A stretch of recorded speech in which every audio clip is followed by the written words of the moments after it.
Está assustado ou animado com o recuo de preço registrado pelo milho, tanto na Bolsa de Chicago quanto na Bolsa B3, antiga BMF Bovespa? Pois se o conselho vale, segure a comemoração. Pois, na verdade, tudo não passa de ajuste técnico. Na próxima semana, o bicho vai pegar. Tem muita gente viajando pelo cinturão de produção de grãos dos Estados Unidos nos conhecidos crop tours, postando fotos daqui e dali, cada uma com uma indicação diferente. Ouça bem o que nós vamos te falar. Se for dar ouvidos a tudo que dizem por aí, você vai ficar maluco. Nem o poderoso USDA, Departamento de Agricultura dos Estados Unidos, sabe muito bem o que está falando, muito menos o que está acontecendo e o que ainda pode vir. Aliás, o órgão já foi chamado a dar explicação de como conseguiu chegar à conclusão de que 92% das áreas de milho foram cultivadas até o último final de semana lá nos Estados Unidos. E a pergunta que se faz é a seguinte: 92% de quanto? Dos 37 milhões e 600 mil hectares que esperavam ser cultivados ou do que acredita que conseguirá ser plantado depois do dilúvio que atingiu as áreas de produção de março para cá? Meu amigo, lá nos Estados Unidos, as associações que defendem os interesses dos produtores cobram explicações dos órgãos oficiais, bem diferente do que nós vemos acontecer aqui no Brasil, quando a Conab fala o que quer, quando quer e fica tudo por isso mesmo. O que está acontecendo este ano lá nos Estados Unidos é inédito e por isso ninguém sabe ao certo o que pode vir pela frente. O USDA já cortou em mais de 34 milhões de toneladas a sua expectativa para a produção de milho, o que é, sem sombra de dúvida, um volume quase surreal. Em maio, previa 381 milhões e 800 mil toneladas. Agora, fala em 347 milhões e 500 mil. É mais ou menos o mesmo que dizer que os estados de Mato Grosso e São Paulo perderam toda a sua produção de milho. E detalhe, falar que esse volume gigantesco de grão foi perdido antes mesmo do plantio ter sido encerrado. Tem ideia do que é isso?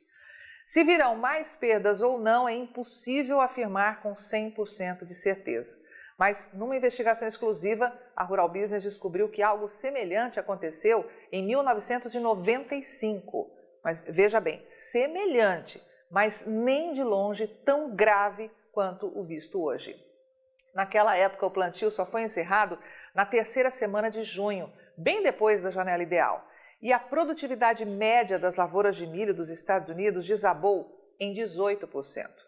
Veja que a situação já não é nada boa. O USDA já aponta para uma queda de 5,9% na produtividade média das lavouras, de 173,7 sacas por hectare, o menor volume em 6 anos. Mas se projetarmos a queda de 23 anos atrás, agora para 2019, a coisa não fica só feia, fica horrorosa. Uma redução de 18% frente ao rendimento do ano passado, de quase 185 sacas por hectare, derrubaria a produtividade das lavouras de milho dos Estados Unidos para pouco mais de 151 sacas e a produção para 303 milhões de toneladas. Meu amigo, isso representa 44 milhões de toneladas a menos que o indicado pelo USDA.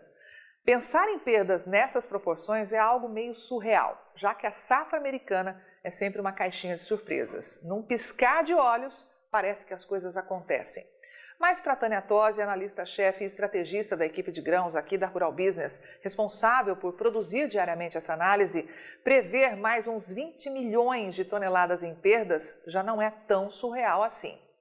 E se isso se confirmar, a produção de milho dos Estados Unidos desaba para 327 milhões de toneladas, o menor volume desde aquele fatídico ano de 2012, quando a seca devastou as lavouras e fez milho ser vendido a preço de soja em todo o mundo. Portanto, prepare-se para fortes emoções. No apagar das luzes desta quarta-feira, muita gente entra para um feriadão prolongado de Corpus Christi aqui no Brasil e só volta a olhar para o mercado na segunda. E aí, os sustos já podem ser grandes. Depois de embolsar lucros, os investidores terão que se preparar para receber novas informações sobre a qualidade das lavouras americanas. E 4 dias depois, na sexta-feira, último dia útil do mês de junho, terão que encarar um inventário trimestral de estoques dos Estados Unidos e o relatório que dará uma leve noção do que de fato foi semeado de milho e soja no país e o quanto foi deixado para trás em razão da alta umidade. Não serão dados conclusivos de maneira alguma, mas pode ter certeza que terão peso para fazer esses mercados darem pinotes, afetando em cheio o seu bolso aqui no Brasil. Para a Rural Business, milho a $5 por bushel lá em Chicago ou $11,80 a saca já parece certo. Resta saber o que virá pela frente. Fique esperto. Eu sou Carmen Sestari e o conteúdo dessa análise foi escrito por Tânia Tosi, analista-chefe e estrategista da Rural Business com apoio de toda a equipe de grãos. Você vê agora o indicador Milho Brasil. Rural Business, o amanhã do agronegócio, hoje.